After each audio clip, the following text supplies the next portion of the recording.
Hey, it's your guy Tyrrell back with the interviews. Liverpool, Real Madrid, Champions League finals. Zidane, Klopp, Ronaldo, Salah. Who would become European champions? Don't worry, here are the interviews. We've got you covered. So on this edition of the interviews, we're going to briefly break down Real Madrid against Liverpool.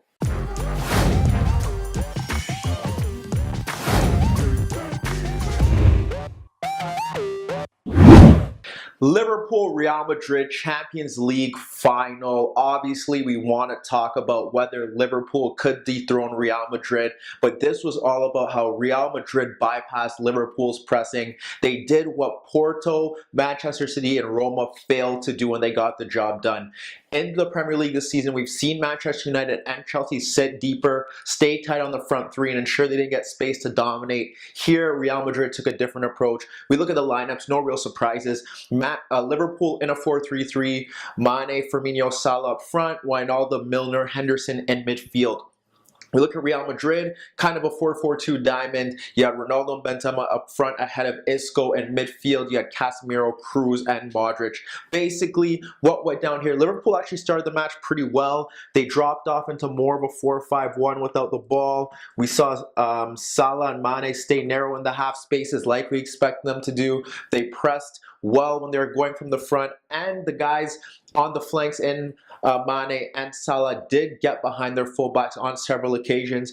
We saw Salah get beyond Marcelo on a few occasions, just basically combining with other teammates, pulling him out of position, then charging in behind him. Quick, intricate passes, that was one key element. Mane was often charging into space behind Carvajal, who was pushed forward up the pitch. We'll get to that in a second. He did combine with James Milner on a few occasions.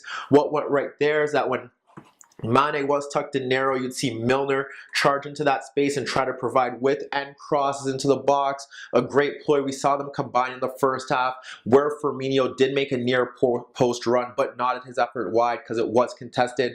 What we really want to see from Liverpool is whether they could pull this Real Madrid side out of position. We've seen Messi do it in a false nine role in the past. We thought Firmino could replicate something similar because his passing in that role is similar to Messi's. So we thought that perhaps this would be the night that they could do it. We got a glimpse of it at the start of the game. When he dropped deep, he pulled Ramos out of position, and then it was Mane who made the run in behind, but Varane tracked it very well and denied Mane that chance to break in free, but that was really the sole chance that they got from that element. We saw Salah obviously go out due to injury in the first half, and that kind of changed everything Liverpool were trying to do. Lallana came on for him.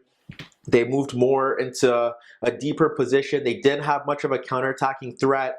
Mane moved to the right, and that kind of stunted everything that Liverpool were trying to do. Not that many counterattacks. Firmino's impact kind of decreased because he was deeper, and they didn't have many opportunities where they were able to play Mane in forward because he had to drop a bit deeper because Marcelo was now getting forward. Liverpool struggled in that aspect, and when you look at what Real Madrid did from the start of the game, but we saw it more frequent as the game wore on, was the fact that they had Ronaldo, they had Benzema. We saw at the start that Ronaldo was dropping deep and Lovren was sticking tight to him. Ronaldo had a pretty quiet night for his standards, not really involved when he was, misplaced a lot of passes, but what they did very well is that they drifted out into the flanks. And then they had the midfield bank.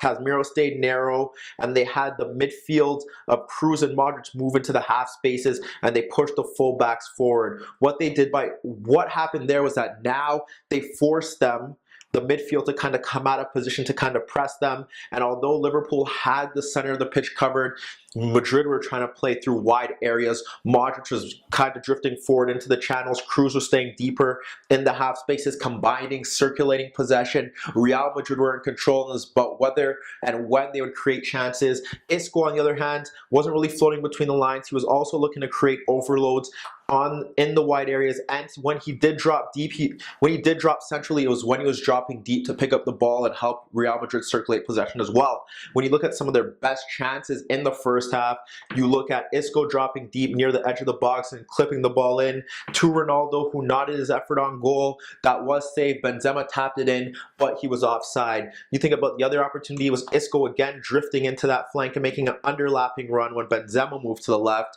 delivering across the box, and it was Nacho who replaced Carvajal, breaking deep into the box to guide his effort wider than that. Real Madrid was working through the flanks. They were kind of creating chances as the game wore on, and Liverpool's pressing tired.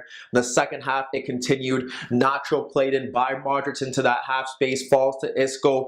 He fires a shot on goal. He probably should score there. They get a corner kick. But then Zidane makes his tactical change. He takes off Isco. He brings on Bale. Real Madrid moved to more of a 4-3-3. As they sit deeper, now what it is, they have an additional goal threat.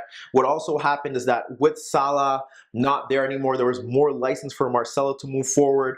They weren't really worried about Mane's threat because, one, they had Cruz in the half space, and they have athletic center backs that are mobile and able to cover ground and pick up that space if required. So Marcelo was getting forward as well. They had wide players out on the flanks, also moving forward. You look at the goal that they score, obviously Karius makes the mistake for the Benzema goal, but the second goal just epitomizes what they were trying to do. Marcelo now able to get more forward without Salah there. Mane forced to drop a bit deeper and narrow, delivers across into the box.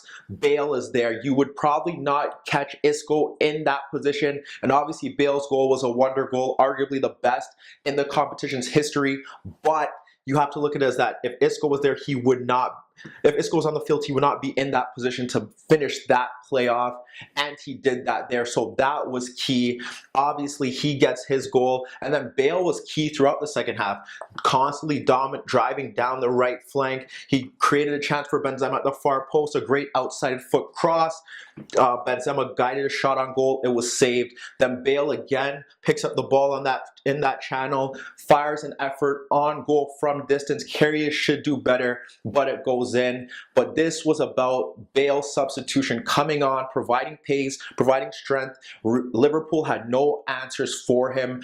That was a key move by Zidane, and although it kind of looked that they were eventually going to create chances, that was the X factor. Bale's introduction to the game made a difference. Real Madrid moving the midfield into the half spaces, pushing the fullbacks forward, playing around the Liverpool press is another ploy to stop this Liverpool side from pressing you into mistakes, and it was successful here, and Real Madrid win their third consecutive Champions League crown. Unprecedented, deserved. When you look at the balance of the tie, although Salah did go out, Liverpool didn't have enough, and although they created chances, who knows where this tie would have gone, because Real Madrid were already showing their ascendancy by playing in this manner. However, let me know what you guys think. Meet me in the comments below. Don't forget I upload videos every day, and don't forget to subscribe to my channel. And that was your daily dose of the interviews.